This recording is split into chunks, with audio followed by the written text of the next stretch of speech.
All right, ladies, thank you for joining us. Relative to the whole custody battle as it applies to parents in the state of Illinois, tell us a little bit just about your own experience and why you're so passionate about the issue. I'm extremely passionate about the issue because I am a mother of four who decided to go into pediatrics because of my love of children and families, and became an advocate for children of abuse and situations. My children began getting affected when it was 6 years ago when the divorce began, and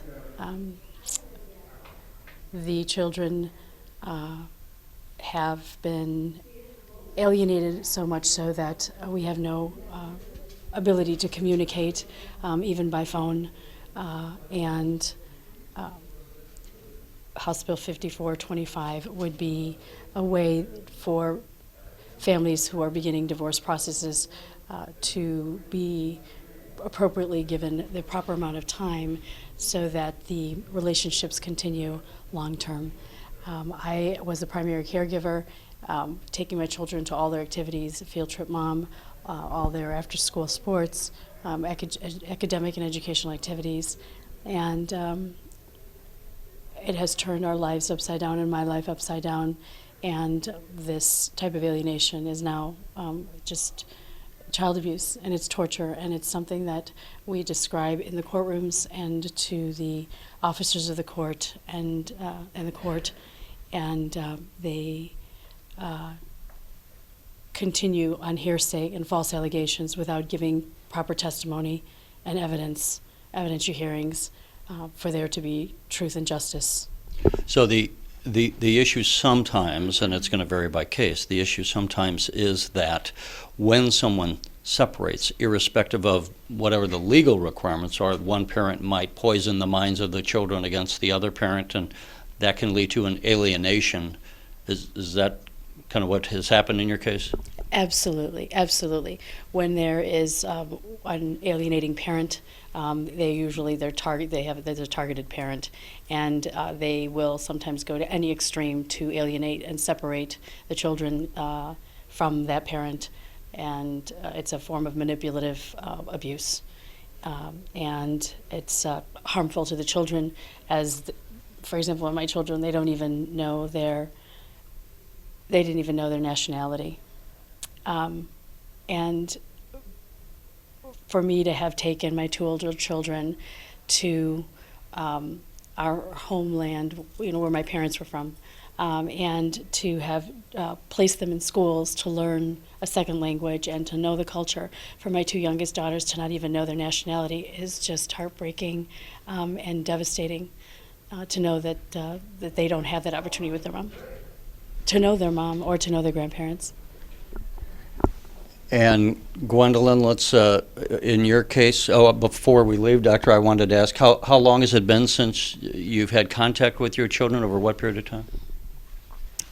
I saw them 3 times, October 27th, November 2nd, and November 9th for 2 hours or less.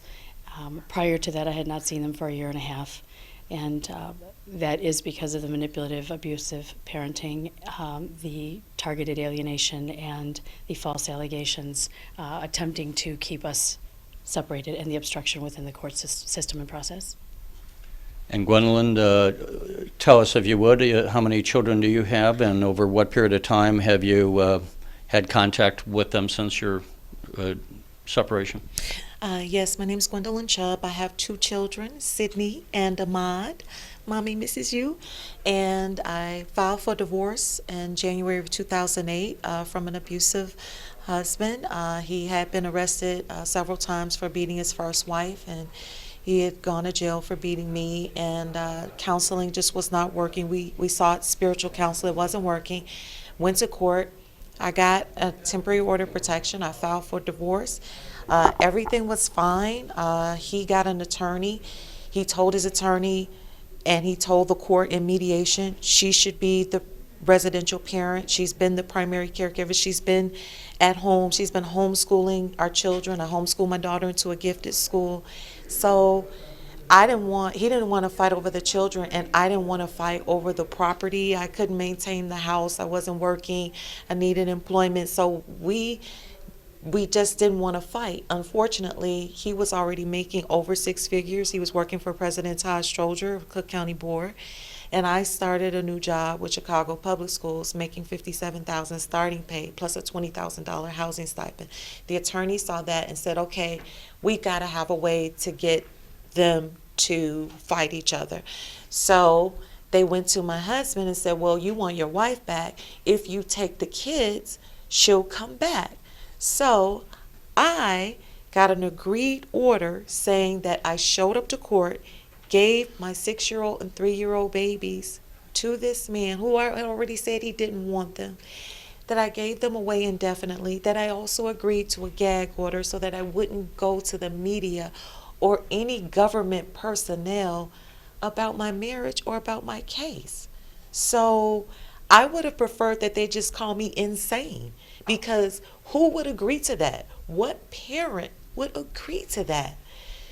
I have been fighting that fraudulent order since 2008. In October 2008, I got another agreed order saying that I agreed to supervised visitation, that all of a sudden I would agree to pay $150 a week to see my children for 2 hours, when I had been the mother and the nurse and the teacher and the doctor and the priest and the everything to them.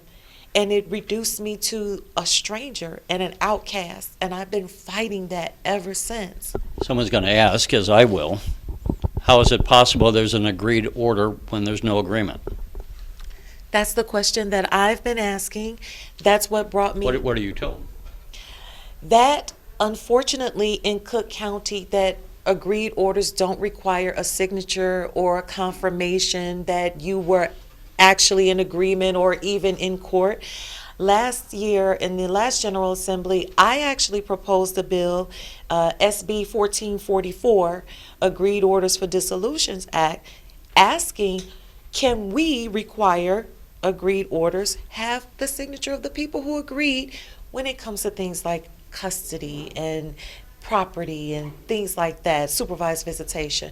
Unfortunately, the 4 sponsors that I had on the bill, they were overwhelmed by the opposition from the Illinois State Bar Association. So Maddie Hunter, Toy Hutchison, Kimberly Lyford, Patricia Van Pelt, all of them just backed away from it. At this point, I have no recourse, no remedy, because there's no false allegations against me. There's nothing I can go back to the court and say, well, I've done this, I've completed this. So there's just no answer. There's no answer. And in the meantime, my children are told on a daily basis, mommy doesn't love you, mommy abandoned you, mommy left you. So there's a cult-like programming that's going on. So even when I do, right now I have no contact with my children, no phone calls, no parenting time, nothing. And when I do get them, what will that relationship be? What will our communication be like? How will they be able to form long-lasting bonds with anybody believing that their mother abandoned them? Well, there was one other aspect to it. Let's just include, tell us a little bit about your organization, the Court Watching Program. What is it, and why is it that you do this? Okay, so I discovered that the way that a lot of these statutes are ignored in Cook County is because there are no court reporters that are assigned to the domestic relations courtrooms. When you are able to get a court reporter there, it is up to the judge. So the judge can always say, we're going off the record. And then the court reporter just won't type. So the court reporter can literally sit in a courtroom, state funded, they're paid by the state, by the way, sit in a courtroom all day and not type anything. Then So let's say there's a court reporter and they do type everything that's there. The judge then has the discretion to say, well, you'll have to petition the court each time you want a transcript. Well, isn't that overburdening the court? Isn't that creating an even more hardship on a person who's already indigent? So we wanted to provide, there's no electronic recording allowed. They don't allow cameras in that division only. There is electronic recording in traffic court. There are court reporters in Cook County Criminal Division. So we wanted to provide litigants with some sort of record. So Just Us for Justice Ministry is an organization that God allowed me to start, where we offer court watching services to people. We show up, we provide spiritual support to all faiths, and then we write up a bystanders report.